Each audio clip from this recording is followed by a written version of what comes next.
बड़ी जानकारी अपने दर्शकों तक पहुंचाएं कि किस तरीके से जो दिल्ली का वायु प्रदूषण है वो 346 एक्यूआई लेवल पर पहुंच चुका है और इसी के साथ साथ लोगों की परेशानियां बढ़ती जा रही हैं। अस्पताल में मरीजों की संख्या में इजाफा हो रहा है। गोपाल राय आज आपात बैठक करने वाले हैं, यानी कि सरकार कोशिश कर रही है कि तैयारी की जाए, लोगों को इस समस्या का समाधान दिया जाए, लेकिन इसी के साथ साथ आपको ये भी बताएं बहुत ज्यादा जरूरी हो जाता है कि लोग भी कोऑपरेट करें। तो ये बड़ी जानकारी आपको बता रहे हैं सरकार किस तरीके से एक्शन प्लान तैयार कर रही है और इसी एक्शन प्लान के साथ ही बाहरी वाहनों पर भी रोक लगा दी गई है। जो भारी वाहन है उन पर सरकार ने रोक लगा दी है, वो एंटर नहीं कर सकते। खनन और निर्माण कार्य पर भी सरकार ने रोक लगा दी है, यानी कि जो कंस्ट्रक्शन का वर्क है और जो डिमोलिशन का वर्क है उस पर सरकार की तरफ से रोक लगा दी गई है। डॉक्टर स्वाति माहेश्वरी इस वक्त मेरे साथ मौजूद है। डॉक्टर स्वाति, मैं आपसे एक सवाल करूं उससे पहले मैं जरूर चाहूंगी कि दर्शक ये तस्वीर देखें, क्योंकि जब वो इंडिया गेट अपने स्क्रीन पर देख रहे होंगे उनको क्लियर नजर नहीं आ रहा होगा और ये स्मोग है, ये फॉग नहीं है।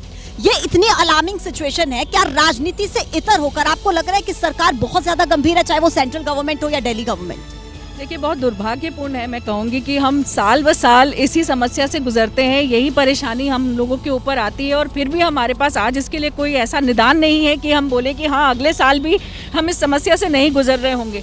और अगर आप खास तौर से देखें जो इसके दूरगामी परिणाम हैं वो इतने ज़्यादा अलार्मिंग है, क्योंकि आने वाले वक्त में चाहे हम डायबिटीज़ की बात करें, मोटापे की बात करें, हार्ट अटैक्स की बात करें, स्ट्रोक की बात करें, ये सभी समस्याएं देखी जा रही है कि बढ़ रही हैं। और ये तो चौंकाने वाली स्टडीज़ पहले ही आ चुकी है कि किस तरह से दिल्ली एनसीआर में रहने वाले लोगों की उम्र जो है वो 11 साल कम हो चुकी है। ये कोई छोटी बात नहीं है और इसलिए बहुत ज़्यादा मुझे लगता है कि सीरियसनेस की ज़रूरत है। सरकारों को ये समझने की ज़रूरत है कि किस तरह के कदम हमें समय से उठाने की ज़रूरत है और कौन से कदम ऐसे हैं जो सारे साल चलने चाहिए ताकि हम यहाँ तक नहीं पहुँचे जहाँ हम पहुँचते हैं।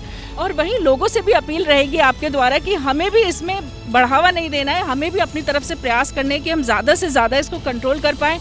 खासतौर से इंडोर एयर पोल्यूशन की तरफ भी ध्यान दें। हम एक तरफ बाहर जहाँ गैस चैम्बर में, वहीं हमें अंदर भी कोशिश करनी है कि अगरबत्ती, धूप, एयर परफ्यूम्स, रूम फ्रेशनर्स, इस तरह की चीज़ों का हम इस्तेमाल कम से कम करें, नहीं करें, बल्कि ऐसे वक्त पर ये सबसे ज़रूरी रहेगा ताकि हम उस प्रदूषण में और इजाफा नहीं करें। और जितना भी हम वेहिकुलर कंबशन के तौर पर या हम जो कंस्ट्रक्शन कर रहे हैं निजी तौर पर, उन सब चीज़ों में हम कितनी कटौती कर सकते हैं इस तरफ ज़रूर ध्यान। बहुत ज़रूरी टिप्स आपने दिए डॉक्टर स्वाति, आपका बहुत बहुत धन्यवाद। आप एबीपी न्यूज़ के साथ जुड़ी हैं और ये महत्वपूर्ण टिप्स आपने दिए हमारे दर्शकों को। जैसे ही घड़ी का काटा दोपहर 2:30 पे आए, बबीता जी का दिल सास बहू साजिश के लिए मचल जाए।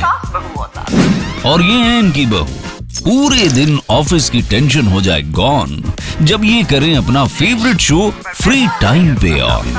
इनकी तरह आप भी देखिए अपना फेवरेट शो अपने टाइम पर और डाउनलोड कीजिए एबीपी लाइव ऐप अपने स्मार्ट टीवी पर।